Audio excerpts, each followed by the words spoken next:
For the Allies in Europe, 1944 was a year of celebration. On June 6th, Allied forces successfully landed on the beaches of Normandy, then pushed south, liberating Paris in less than 2 months. Despite the subsequent failure of Operation Market Garden, the Allies seemed unstoppable. Meanwhile, it was a different story for Germany, which was getting squeezed from all sides. Internally, allies like Romania and Finland were switching sides.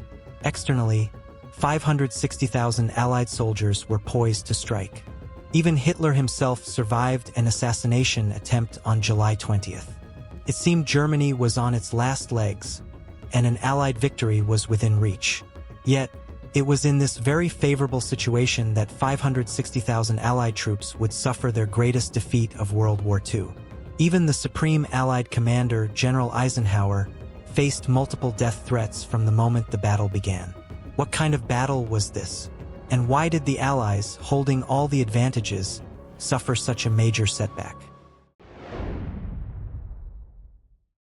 Late on the night of December 23rd, a startling incident occurred at the Allied headquarters in the small Belgian town of Dinant. An American military jeep speeding toward the city center hit a mine. It should have been a minor event, but when the bodies were recovered, the double lightning bolt insignia of the German Waffen-SS was discovered beneath their American uniforms. Coincidentally, at the same time, the defenders of Malmedy repelled an attack by Panther tanks, painted with the American White Star. Suddenly, all sorts of wild rumors began to spread across the entire Western Front. Word reached the Allied Supreme Headquarters in Paris that 300 German soldiers disguised as GIs had entered the city to assassinate General Eisenhower. Even a local farmer swore up and down that he had seen German paratroopers in American uniforms. For security reasons, Eisenhower's guards had to temporarily place him under virtual house arrest at his command post, while a series of checkpoints were established along the Belgian front to root out German infiltrators. All of this was the result of a German military plan called Operation Watch on the Rhine. The Germans were gambling on a massive offensive in the Bulge east of the Meuse River. If successful, it would cut the British and American armies in France in two, instantly relieving the pressure on Germany's two fronts. This operation would also come to be known as the Ardennes Offensive. For many German soldiers, the historical significance of the Ardennes was even greater than its strategic value. In late August 1914, the Second Reich's 4th and 5th Armies had repelled the First French offensive here. In May 1940, Army Group A's armored spearhead broke through the Ardennes forest, which backs onto the Meuse River, and drove through northern France to the English Channel, splitting the British and French forces and laying the foundation for the Third Reich's most brilliant military victory. Like Waterloo, Ardennes was a name destined for the history books. The person most obsessed with the 1940 victory and most eager to relive its glory was Hitler himself. In 1940, it was Hitler's unique foresight that led him to adopt Manstein's plan to slice through the Allies at the Ardennes, resulting in the miraculous victory in the Battle of France. This time, Hitler still believed that if he could inflict a crushing blow on the British and American forces on the Belgian front, Churchill and Roosevelt might consider a separate peace with Germany, or even join Germany against the specter of communism in the East. The operational plan was also identical to the 1940 version, relying on a concentrated use of armored forces to break through and split the enemy line. Once the battle began, 2 panzer armies with 12 armored divisions, deployed between Monschau and Echternach, would use their superior numbers to tear open the enemy's defenses, advance rapidly westward through the Ardennes forest, and force a crossing of the Meuse River near Liège and Namur. Another army, composed mainly of infantry, would provide a screening force around Trier to tie down Patton's U.S. Third Army. After crossing the river, the 2 armored groups would split. One would head west along the Albert Canal, while the other would swing toward Brussels. They would finally rendezvous at Antwerp, encircling and annihilating all Allied forces trapped north of the Ardennes. It wasn't until the end of October that Commander-in-Chief West, Field Marshal von Rundstedt, the commander of Army Group B, Field Marshal Model, and the commander of the 5th Panzer Army, General von Manschufel, were briefed on Operation Watch on the Rhine. But in contrast to Hitler's optimism, none of the 3 men could crack a smile. They immediately questioned Hitler on the spot. Their doubts were grounded in reality. First, the German army on the Western Front had only about 100 tanks across all 11 of its armored divisions. Even if they could increase this number 8 or 10-fold in a short period, fuel would be a major problem. Second, with the withdrawal of the Axis satellite states, the German army was also severely short on infantry. A breakthrough of over 120 miles, about 200 kilometers, deep was impossible. Even more absurdly, Hitler had laid out extremely detailed regulations for each division's daily rate of advance and objectives, leaving no room for error. This was completely unfeasible in actual combat. Model immediately proposed a counterplan, suggesting they limit the scope of the operation to the east of the Meuse River and increase the frequency and density of air cover, but Hitler rejected it outright. After continuous haggling, the forces for Operation Watch on the Rhine were scaled back to 30 divisions. The start date for the slicing machine was pushed from late November to December 6th, and then delayed again to December 16th due to bad weather. Their only hope lay in local numerical superiority and enemy complacency. On the breakthrough front between Monschau and Echternach, the Germans concentrated a formidable force of 13 divisions, 200,000 men, over 340 tanks, over 280 armored vehicles, and 1,600 artillery pieces. In contrast, the American V and 8 Corps had only 4 infantry divisions and 1 armored division to defend the area, totaling 83,000 men, 242 tanks, and 182 armored vehicles. With all preparations complete, could Hitler's bold and fantastical plan succeed? Of the 2 armored groups aimed at the Meuse River, the highest hopes were placed on the Northern 6th Panzer Army, commanded by SS Oberstgruppenführer Sepp Dietrich.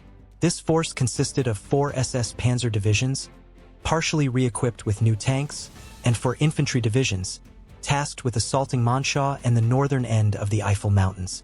Dietrich planned to use 2 infantry divisions to attack the Elsenborn Ridge, squeezing the US 99th Division out of its positions. They would then link up with 2 infantry divisions from the Monschau direction to form a north-facing shoulder. This concept was later termed the Northern Shoulder by military historians. Under the cover of this Northern Shoulder, 4 panzer divisions moving in pairs would push through the gap at Elsenborn and drive west toward Liège. To ensure a smooth advance, Hitler also assigned Dietrich 2 special support units. A few hours before the attack, 1,300 paratroopers under the command of Colonel von der Heydt would be dropped north of Malmedy to seize the local high ground and nearby roads, supporting the panzer divisions arriving later. This was called Operation Stosser. The other arrangement was the so-called Operation Greif. Before the Northern Shoulder attack began, a dozen German reconnaissance teams, dressed in American uniforms and speaking English, would infiltrate behind the lines to gather intelligence, issue false orders, and sabotage communication equipment and fuel depots. After the attack started, the 2,500-man SS Panzer Brigade 150 would use dozens of captured American jeeps, trucks, and Panther tanks painted with white stars to quickly cross the front lines and race to Liège to capture the bridges over the Meuse. Commanding this operation was SS Standartenführer Otto Skorzeny, known as the most dangerous man in Europe. A few hours before the attack, 4 of Skorzeny's reconnaissance teams successfully slipped behind American lines. Although Operation Stosser had to be postponed due to poor vehicle arrangements, at around 8 a.m. on December 16th, the 4 infantry divisions on the northern shoulder launched their attack as planned. To the German surprise, the 326th Volksgrenadier Division's attack on Monschau was repeatedly repulsed by defenders using small arms and mortars, making little progress by sunset. The 277th Volksgrenadier Division's assault on the hills of Rocherath also stalled after minor gains. Dietrich's northern shoulder was pushed back by the Americans as soon as it extended. Only the 12th Volksgrenadier Division managed to open a narrow gap northwest of Losheim. The entire front was blanketed by a snowstorm that day. While it prevented the Allies from using their air power, it also made the westward push extremely difficult for the Germans. To reach the Meuse on schedule, Dietrich decided to commit his armored units early to break through to the west. At sunset, SS Obersturmbannführer Joachim Paper of the 1st SS Panzer Division was ordered to form a battle group of 4,800 men and over 600 vehicles to advance west through the Losheim Gap opened during the day. To speed up their advance, the unit was ordered to bypass fortified towns and head straight for the Amblev River, 30 miles, about 50 kilometers, away. In the early hours of December 17th, 112 Ju-52 transport planes took off in high winds and snow, dropping von der Heydt's paratroopers over Mont Rigi, north of Malmedy. However, the ill-prepared paratroopers were scattered into small groups by the bad weather. Only 300 men reached the vicinity of their objective by noon, not nearly enough to seize the high ground or control the roads. Ultimately, just over 100 paratroopers made it through American territory and back to friendly lines. Most of the rest were killed or captured. Von der Heydt himself was wounded while escaping and forced to surrender to the Americans. The difficulties of winter warfare were now becoming painfully clear to the Germans. The sun set at 4 p.m., giving them at least a third less daylight for operations than in the summer. Hampered by poor roads, fuel shortages, and bad weather, the tanks advanced even slower than the German forces that first entered the Ardennes in 1940. After dawn on the 18th, Paper's unit finally encountered American forces and engaged the local defenders. For 2 straight days, Paper threw all his tanks into the attack, but the American resistance was incredibly stubborn. The two sides were locked in a stalemate. With his fuel running out, Paper was finally forced to abandon his tanks, now useless pieces of iron, and lead his remaining men on foot back through American lines to where they started. With Paper's retreat, the battle for the northern shoulder came to an end. Ironically, on the northern front where Hitler had placed his greatest hopes, the most effective unit turned out to be the Greif Commando Force. Although Panzer Brigade 150's dash for the Meuse never materialized, Skorzeny diligently sent reconnaissance and sabotage teams westward throughout the 2-week battle, causing a fair amount of disruption. Besides the 4 men lost in the Dinant incident and a dozen more killed by the Allies, over 20 commandos were arrested by military police after their identities were exposed. Because they were captured in American uniforms, they were tried by military tribunals not as prisoners of war but as spies engaged in sabotage, and all were executed by firing squad. Curiously, until the last days of December, the British psychological warfare station Radio Calais was still broadcasting reports of dozens more suspected German spies being arrested among American soldiers. When Skorzeny, who had already been recalled to Berlin, heard the news, he laughed. Operation Greif had ended a week earlier. The paranoid Allies were actually arresting real American soldiers. Compared to the dismal performance of the northern shoulder, the German 5th Panzer Army in the center made far more impressive gains, largely thanks to General von Manchefel's steady and practical approach. His 3 corps advanced in a line abreast across a wide front, using combined arms tactics to attack simultaneously and avoid getting bogged down by dug-in defenders. To achieve surprise, he also ordered each division to form an assault battalion that would infiltrate weak points in the enemy's line before the artillery barrage even began, disrupting coordination between American outposts and their main positions. Thanks to these masterful arrangements, the German LXVI Corps achieved a stunning breakthrough in the Schnee-Eifel region on December 16th to 17th. 2 regiments of the U.S. 106th Division were cut off by a pincer movement, surrounded, and ultimately forced to surrender, with losses exceeding 8,000 men. It was one of the U.S. Army's most humiliating defeats in the European theater of World War II.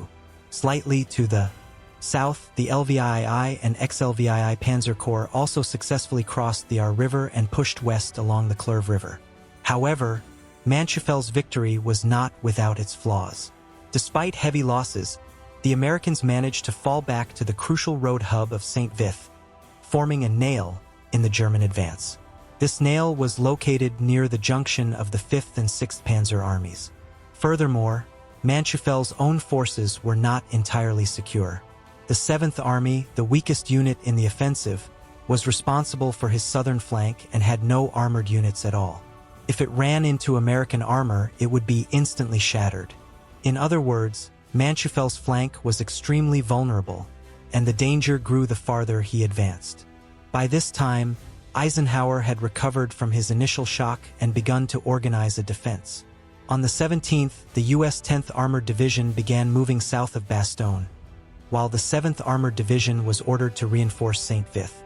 Next, the two most important reserve units, the 82nd and 101st Airborne Divisions, were rushed from Reims and sent to Stoumont and Bastogne, respectively. When the 101st Airborne arrived in Bastogne by truck on the morning of the 19th, the 10th Armored Division was under heavy attack from the German Panzer Lehr Division. The paratroopers entered the fray, joining the remnants of the 10th Armored and the original defenders from the 9th Armored Division to solidify the position. Thus, another nail was driven at Bastogne. To the far south, Patton's Third Army began redeploying to attack the Germans' weak flank. For Manchufel, the biggest threat from these two nails, north and south, was that they tied down a large number of his forces, leaving him without enough mobile units to continue his push toward the Meuse. With no hope of support from friendly units on either flank, Manchufel was forced to commit his general reserve, the Führerbegleiter Brigade, to the St. Vith area and launch a fierce assault on the small town, which was now surrounded on three sides. By December 21st, the remnants of the defending forces finally abandoned the town and withdrew westward. With that, the westernmost point of the Fifth Army's front, though not yet a straight line, formed an arrowhead pointing toward Namur, allowing the advance to continue. Bastogne was another story. On the 20th, German forces completely surrounded the 101st Airborne and the remnants of two U.S. armored divisions, a total of over 22,000 men, inside the town. The Americans had built a series of fortifications, but they were short on ammunition, medical supplies, food, and winter clothing, and the bad weather made airdrops impossible. Yet even under these conditions, the German artillery ultimately failed to break Bastogne. In fact, just as the city was being surrounded, the Allies were already planning a new counteroffensive to snap the tip of Manchufel's arrowhead. On December 19th, Eisenhower held a military conference at his headquarters in Verdun and decided to put Montgomery in command of all operations in the German breakthrough area. The task of intercepting the German central thrust fell to Lightning Joe Collins' U.S. 7 Corps, which had the fully equipped 2nd and 3rd Armored Divisions and 2 infantry divisions. As for Patton to the south, his forces would begin a counterattack toward Bastogne on the 22nd. Along the Aure River, Manchufel's 2 relatively intact panzer divisions were still pushing toward Namur. But with poor logistical support and having failed to capture any major fuel depots, their situation was becoming increasingly perilous. On December 22nd, the 2nd Panzer Division reached Marquet but was soon forced to halt as its fuel ran out. To their north, the 116th Panzer Division was still moving slowly northwest along the south bank of the Aure. At midnight on the 23rd, the Panzer Lehr Division, having bypassed Bastogne, reached Rochefort. The 3 divisions formed a weak arrowhead. On December 24th, the very tip of this arrowhead reached the village of Celles, northwest of Rochefort.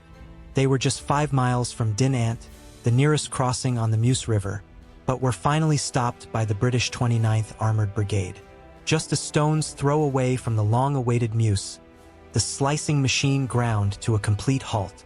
Absurdly, after a full week of silence on the matter, Hitler seemed to have just realized that the Markdinant axis was the most promising breakthrough point in the race for the Meuse.